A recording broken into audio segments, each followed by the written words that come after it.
Saudações, guerreiros alquimistas na vida. Sejam bem-vindos ao canal Tempo Negativo 25567.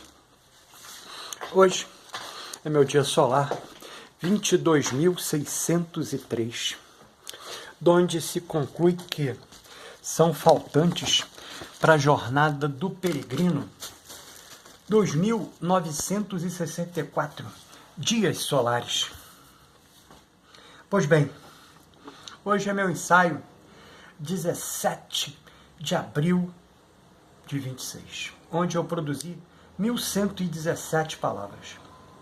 Neste ensaio, no meu processo de individuação, na função de estudioso da arte da filosofia psicoastrológica, entregamos aqui dois movimentos, uma discussão filosófica psíquica e uma leitura ritualística, gnóstica, psicoastrológica.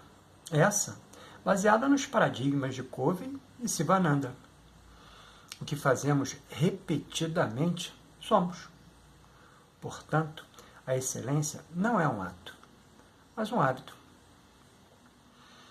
Desta forma, vou transitar pela tentativa de entender o significado de sonhar com alguma substância onírica do ponto de vista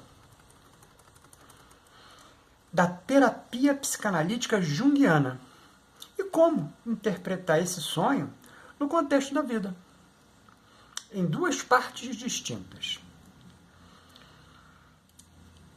Essas duas partes, e essa tentativa nossa, nós buscamos a ajuda, vamos dizer assim, para o eco, pelo paralelo manifesto pelas divindades planetárias, que nos levam a redundar a própria tentativa do entendimento do significado onírico, finalizando com nossa síntese junguiana dessa discussão. Assim, se o potencial intelectual fica inibido pelo temor que tem de ser rejeitado, isto já não é um problema que está fora, ou que está na sociedade. Ou seja, já está internalizado dentro do ser. Por isso, sua sabedoria intuitiva se manifesta na forma como se relaciona com sonhos, símbolos e experiências aparentemente irracionais. Em vez de descartar como fantasia, começa-se a reconhecer como imagens importantes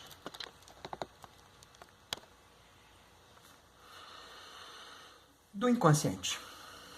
Carl Jung sabia que sonhos são cartas que a alma escreve para a mente consciente, revelando aspectos da jornada que precisam de atenção.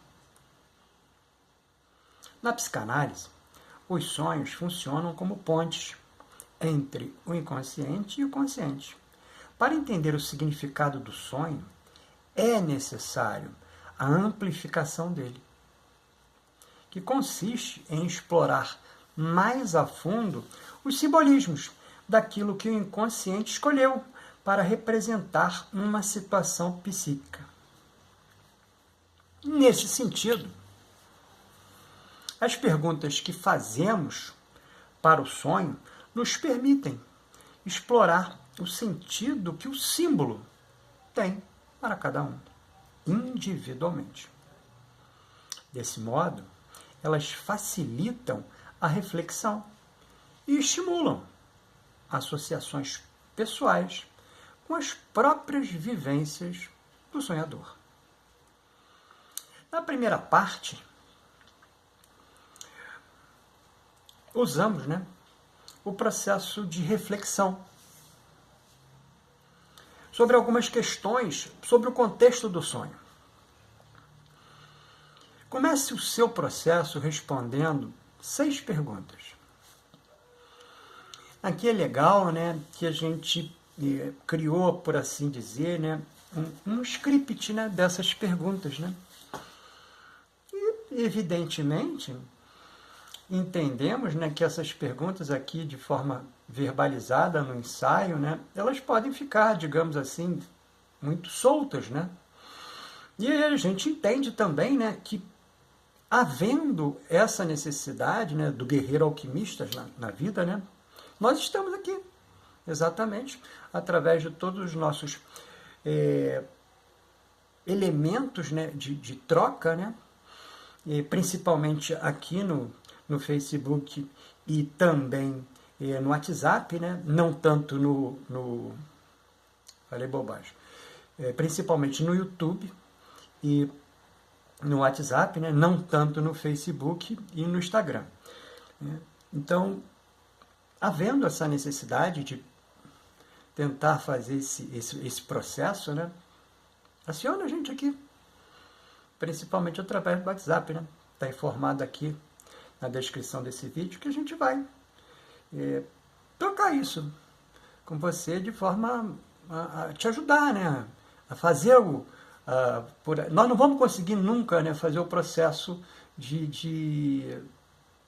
vamos dizer assim, né, de modificação, transformação do outro, né? Então o que a gente faz? A gente pega ferramentas, né? Então a gente entrega ferramentas para que esse outro possa, da melhor forma possível, buscar isso que ele tanto almeja. Gosto muito de uma pergunta que é feita no filme Alice no País das Maravilhas, né? Quando ela se defronta por uma dicotomia, né? Uma linha que se divide em 2 caminhos. E aí ela pergunta, né? Para onde é que vai dar esse caminho? E agora me fugiu, né? Qual é o símbolo, né, que está respondendo a Alice ali, né? Que o símbolo pergunta, né? Mas vem cá, para onde você quer ir? Aí ela falou, eu não sei, pô. Então, se você não sabe, qualquer caminho serve, pô. Isso é legal pra caramba, né? A gente tem oportunidade, né, de conversar com alguns guerreiros alquimistas, muito poucos, né? E a gente consegue perceber, né? Mas o que você quer fazer? Eu não sei ainda, estou meio sem saber. E esse próprio peregrino que vos fala, né? Muitas das vezes entra nesse processo dicotômico, né? Mas é por aqui, é por ali? Por quê? Porque a gente não fez, né, durante a jornada, né? Ou melhor, não tivemos, por assim dizer, né, hábito, Kova-Sivananda, né, de propiciar, né, de focar nisso, né? Então a vida foi feita muito pro lado de fora. E esse lado de fora, obrigatoriamente, não tem eco interno, né? Tem satisfação interna, né? Porque é para você fazer outra coisa. Então, por isso hoje está tão comum, né, a ideia do viver no automático, né? Então, viver no automático é mais ou menos isso, né? Onde você vai colocando tua energia naquele movimento repetitivo, sem saber muito porquê, né, que você faz aquilo, né? E isso é legal, né? Eu faço um calcinatio, né, que eu chamo, que é um exercício físico com que a carga é o meu próprio estula chareta. Eu faço every day, toujours. Né? Então, minha neta chegou para mim um dia e falou assim, você gosta disso que você faz? Eu falei, não. Ela falou, então por que você faz? Eu faço porque eu me obrigo a fazer isso. Mas por que você se obriga a fazer isso, vô? Eu falei, pois é, né? Há muito tempo atrás, eu fui obrigado lá atrás, né, quando em criança, a fazer algo, né, que naquele momento era propício para os meus pais, né? E eu fiz aquilo, né? Então a prática do exercício físico, condicionado, a nível até, cheguei até a nível bem elevado dentro desse exercício físico, mas era todos os dias. Era do 1º ao 31 de dezembro. 1º de janeiro a 31 de dezembro. E eu fiz, né? Mesmo sem gostar, né? E fiz. E eu me acostumei, né? E um dia, bem próximo agora, né, do processo de individuação, cara, eu descobri isso, porra. Olha que legal. Estava no automático, mas não estava no automático, por assim dizer, né? Ele estava dentro de um inconsciente, dentro de um self que foi dos meus pais, de alguma sorte, né? Não sei qual dos dois direcionou para aquele movimento. Talvez sim o meu pai, com mais certeza, né? Direcionou para o movimento, né? E eu fiz esse movimento, mas estava lá, cara. Eu tenho, obrigatoriamente, Áries na casa 12. Né? E Áries na casa 12 está exatamente, vamos dizer assim, né? O guerreiro invisível.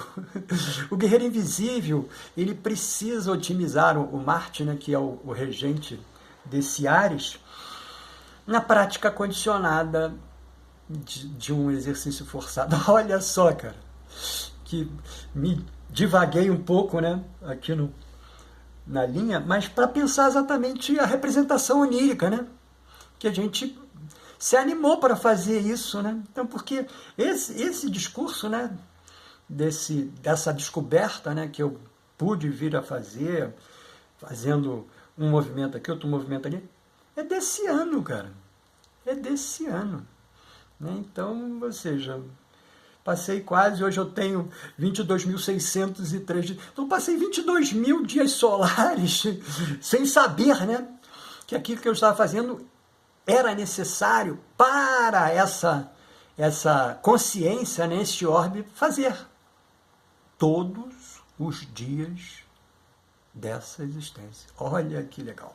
Então vamos lá. Na primeira parte, reflita sobre algumas questões sobre o contexto do sonho. Comece seu processo respondendo 6 perguntas. Primeira, qual o papel dessa substância onírica no enredo do sonho? Segunda, qual a importância que essa substância onírica tem? Terceiro, quais sentimentos surgiram quando sonhou com essa substância onírica? Quarta, essa substância onírica do sonho está em qual local no sonho? Quinta, como essa substância onírica se apresenta? Qual o formato que ela tem no sonho? Sexta, que atitudes tomou em relação a essa substância onírica no sonho? Então, fizemos esse primeiro apanhado de 6 perguntas, né, para poder, de alguma sorte, né, vamos dizer assim, né, preparar o terreno para o processo, né, de entendimento. E é claro, né, que isso não é nada, essas 6 perguntas, não é nada feito assim em 5 minutos, não é múltipla escolha, né? É algo que você está falando aí com o seu inconsciente, né? É o consciente falando aí com o inconsciente. Então demanda um tempo, demanda preparação, demanda talvez até, em alguns casos, né, que a gente gosta de apontar, a revisão, né? A revisão, a busca realmente do verdadeiro significado para essa consciência que está, vamos dizer assim, né, se debruçando nesse processo onírico. A segunda parte desse processo precisa analisar o que está acontecendo na sua vida agora. Por isso, responda essas 7 questões. A primeira, como pode equilibrar sua ética e estética com quem é no seu íntimo? Pergunta difícil, não é uma pergunta fácil. Segunda pergunta, tem conseguido digerir as situações que estão acontecendo ao seu redor? Aqui o sim ou não, ele fica muito pequeno, né? Então, apesar de ela estar propiciando o sim ou não, né, o porquê acaba subentendido, né? Sim, porquê, não porquê, né? A terceira, como você, com a exposição das suas ideias, limite-se, como você lida, né? A ideia do lidar, né, não é mais para ti próprio, né? mas para o entorno, né? Então, como você lida com a exposição das suas ideias, limites e incômodos? Luta por eles? Ou acaba sempre cedendo? A quarta pergunta: está fazendo escolhas que não te trazem alegria? Sim ou não, também fica muito apequenado a resposta, né? Sim ou não, por quê? Vai dar uma base maior, né, de compreensão para a gente poder fazer o diálogo, né, entre os dois movimentos, né, entre o sonho, entre o inconsciente e o consciente.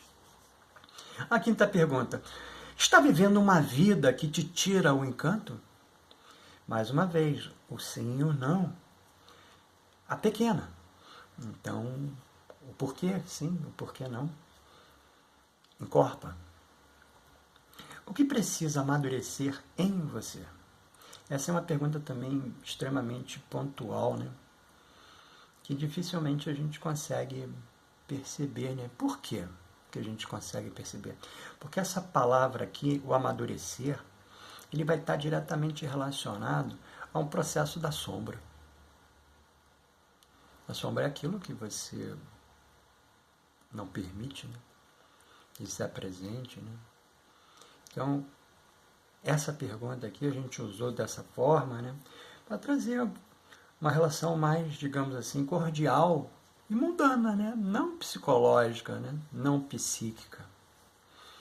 É pensar exatamente numa linha de amadurecimento, né? Onde é que eu posso, de alguma sorte, né, me tornar realmente quem eu tenho que ser, né? Isso no processo de individuação é uma grande mágica, né? É onde você faz todos os procedimentos, né, de aceitação das personas, né? De trazer a sombra, né, para, vamos dizer assim, para a luz, né? E poder trabalhar com ela, colocar aí, e de alguma sorte, né, ir permitindo que o ego vá se desinflando, né? De forma que todos esses compêndios naturais do psiquismo, né, possam favorecer a presença do self. Isso é super legal, né? E a sétima e última pergunta, né, dessa parte aí do consciente, é: que parte de você precisa ser extraída para que possa se desenvolver melhor, né? Isso é legal pra caramba, né? Que a gente está aqui hoje, né, numa lua nova, né? Uma lua nova de plantio, cara. É aquilo que você está plantando aí, especificamente no ciclo lunar, né, para 28 dias, né? Mas num ciclo de vida, né, para a tua existência, né, para a tua jornada. E é legal de você pensar, né, o que eu tenho aqui que eu não preciso mais ter, né? Só está ocupando espaço. E, de alguma sorte, ou não sorte, me ocupando com algo que eu podia não fazer, né? Que seria também aquele sintoma que também está muito comum aí nas mídias, né? Que é o procrastinar, né? O procrastinar, muitas das vezes, está também envolvido numa ação que você não precisava mais fazer, pô, mas você está ali preso àquele símbolo, naquela condição, que você ainda não conseguiu se, digamos assim, né, se libertar do ciclo, né? O ciclo terminou. E os ciclos estão aí direto, né? A gente teve a oportunidade de fazer aqui um ensaio, né, mostrando exatamente viver a vida de acordo com os vários ciclos, né, que nos permeiam, né? E aqui a gente faz uma grande afirmação do Kant, né? Segundo o imperativo categórico de Kant, deveríamos agora viver de maneira que nossas ações e suas consequências fossem tais que não veríamos problema em encará-las infinitas vezes. Então trouxemos o Kant aqui para dar, vamos dizer assim, né, uma amalgamada nos dois compêndios, né, de perguntas, né, que a gente pudesse olhar o inconsciente, olhar o consciente e entender exatamente que eles estão precisando se comunicar para que haja, por assim dizer, né, o coniunctio, né? A união, né? E aqui o Kant, ele extremamente, vamos dizer assim, incisivo, né? Eu vou repetir, deveríamos agora viver de maneira que nossas ações e suas consequências fossem tais que não veríamos problema em encará-las infinitas vezes. Né? Então, há que existir uma consciência maior para as ações e a compreensão que essas ações terão, por assim dizer, desdobramentos, que redundarão em consequências, e que essas consequências sejam oriundas da ação, mesmo que, em alguns casos, elas se desdobrem de tal forma que você não consiga, por assim dizer, né, alinhar o movimento inicial da ação, né? Porque ele se desdobrou em outro, não é mais a sua ação. Mas enquanto esteja em você, que você possa, por assim dizer, né, entender e fazer isso infinitas vezes, que seria, né, o imperativo categórico do Kant. Né? Então, se sentir dificuldade nesse processo, não se furte a acionar o sistema de consultas online ofertados aqui na descrição desse vídeo. Cada um de nós está sentindo, à sua maneira, como este tempo pede mudança. Seja no trabalho, nas relações, nas escolhas ou nas aspirações mais profundas da alma. Algo se move. As divindades planetárias têm uma contribuição preciosa a oferecer nesse momento. E trazemos hoje aqui, né, um movimento de duas divindades, né? Estamos trazendo o Mercúrio e estamos trazendo o Plutão, especificamente num aspecto de trígono. Né? Então, nos debruçamos sobre esse movimento para trazer a contribuição dessas divindades. O olhar de Mercúrio-Plutão é um olhar de acuidade, que, com olhos de raio-x, penetra intensamente a essência das coisas, indo das superfícies, indo além de superfícies e formas. Existe um gosto pelos ditos assuntos tabu, um apreço por aquilo que, em geral, as pessoas evitam falar abertamente. Segredos, sexo, psicologia, morte. O olhar plutoniano envereda por dimensões que não são estimuladas na convivência social ou em conversas amenas. A percepção se centraliza nas sutilezas, naquilo que não está sendo dito, nos segredos e com um imenso gosto pela investigação. Mergulha fundo e não descansa até desvendar o mistério oculto ou a falha fundamental. Tem, acima de tudo, uma imensa capacidade de diagnóstico, pela própria capacidade de reconhecer sintomas. Pode haver também uma aptidão para fazer as pessoas contar seus segredos. Isso porque, com esse aspecto, costuma ser alguém que ouve os outros, que tem uma opinião muito concreta a respeito de tudo, o que não significa que necessariamente a imita. Luís XIV, o Rei Sol, possuía esse aspecto e era um homem que sabia usar a pouca palavra como uma forma de exercer o seu poder. Sua observação mais famosa foi: o Estado sou eu. Nada poderia ser mais energético. Retomando, nada poderia ser mais enérgico e, ao mesmo tempo, tão eloquente. Ele era conhecido por responder com um sonoro "verei", após ouvir solicitações. Muito provavelmente, Luís XIV já sabia exatamente o que ia fazer, mas faz parte do jogo plutoniano. Manter o segredo, criar uma aura de suspense, como uma forma de criar expectativa nas pessoas e mantê-las sob controle. Como Saint-Simon escreveu, Sua Majestade se acentua com a escassez de suas palavras.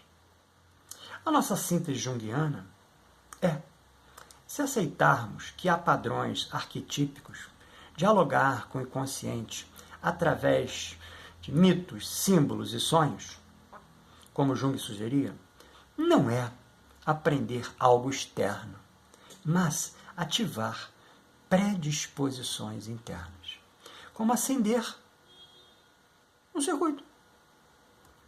A nossa leitura ritualística gnóstica psicoastrológica de hoje é regida pelo Senhor do Tempo Pessoal, Mercúrio, vibralizando a área da vida representada na casa 2 da mandala elétrica pessoal, magnetizado pela essência do número 22, o número de mestre do espaço terrestre, com irradiação da lua nova vermelha, energizando o chakra raiz ou básico, o Muladhara, o ponto de ligação do corpo físico, o Stula Sharira.